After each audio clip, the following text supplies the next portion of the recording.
across Tasmania. This is Tas News 24 with Kane Dello.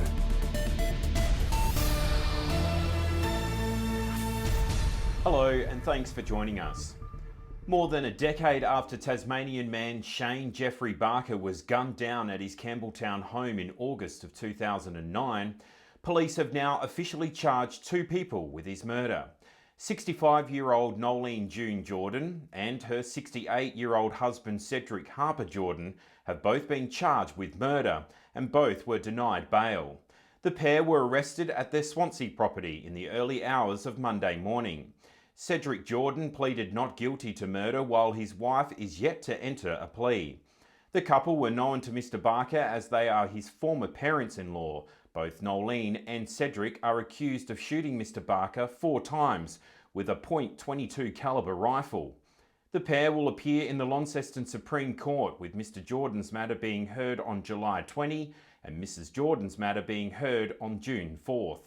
Tasmania Police have said exclusively to Tas News 24 the investigation has been complex and a team of dedicated investigators had worked tirelessly to bring those allegedly responsible for Mr. Barker's murder to justice. In 2016, a 9-month review by a new serious organised crime squad led to fresh leads in the case, along with a $250,000 reward that was offered to anyone with information leading to an arrest. Mr. Barker was married to Jordan's daughter Rachel before later divorcing. Their daughter Sophie was just 5 when Mr. Barker died. Police conducted a search throughout the Jordan's property located in Swansea early Monday morning, whilst the pair were taken into custody. Now it seems more and more people are trying to avoid paying their fines. Many of these fines are accumulated by parking infringements, and whilst most of us do the right thing and pay on or before the due date, some choose to ignore them. Well, you may want to consider making payments, as you may not know it, but the Monetary Penalties Enforcement Service of Tasmania lists your debt along with private and sensitive information, including personal address. This is concerning, especially when there are some people who have escaped situations of domestic violence and no doubt want to remain private from the people who have caused them issues. But anyone can run a name check, and if there are any fines outstanding, their details, including their full name and address, are listed. This could potentially cause further laws to be broken.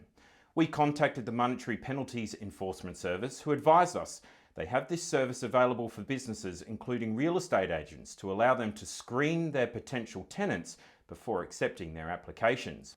No one is left out, including people who work within the media. Take past court reporter for The Examiner, Sarah Aquilina, who is listed on the public record for having an outstanding fine. Of course, we have not displayed her address for good reasons, but it just shows no one is above the law. Well, across the nation and indeed right here in Tasmania, the COVID-19 restrictions are slowly being eased, but the Premier has advised the community to continue to follow directions and not let their guard down.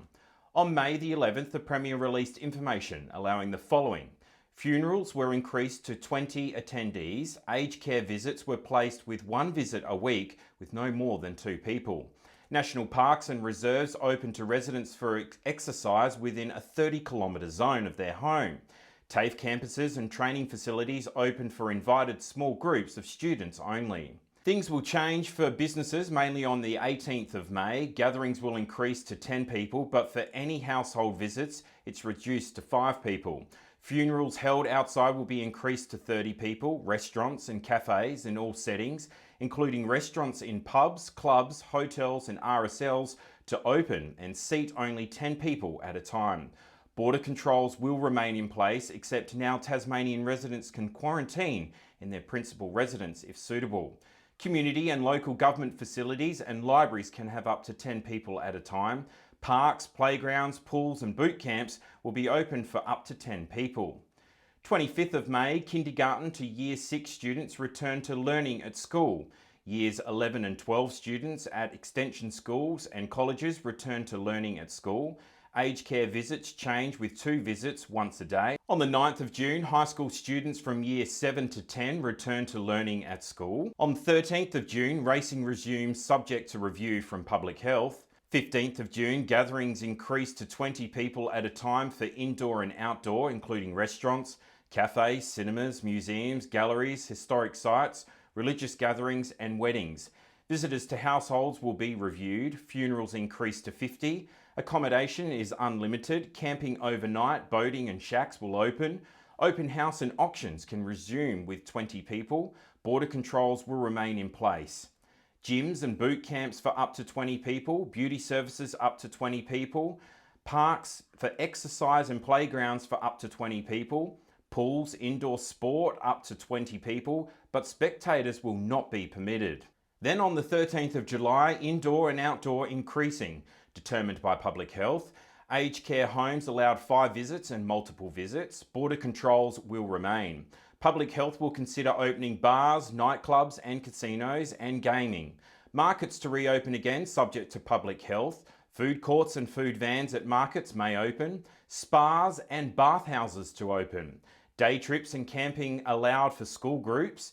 Outdoor community sport, indoor sport and recreation including pools to be guided by public health.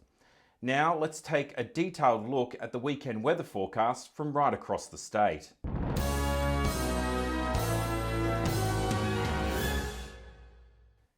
In Hobart today it reached 15 with partly cloudy conditions. Tonight the overnight low will be 10. Saturday cloudy conditions looking at a high of 17 and a low of 7. Sunday, a chance of slight showers, but mainly cloudy conditions, looking at a high of 15 and a low of 9. In Devonport, it was cold this morning with the day's temperature reaching 14 and tonight it will be 8. Saturday, partly cloudy conditions with possible showers, looking at a high of 15 and a low of 9. Sunday, cloudy conditions increasing with showers developing, looking at a top of 16 and an overnight low of 10. In Launceston today, it was a chilly start to the day, but it reached a high of 15 and tonight it will get down to 5. Saturday, slight chance of a shower in the morning, but mainly looking at a cloudy conditions, looking at a top of 15 and a low of 8. Sunday, there will be scattered showers throughout the day, going for a high of 17 and a low of 8. Well, that's our program for this evening. Remember, if you have a story idea or you just wish to get into contact with us, simply head to our Contact Us page via our website at tasnews24.net. Until next time, take care of yourself and others. Good night.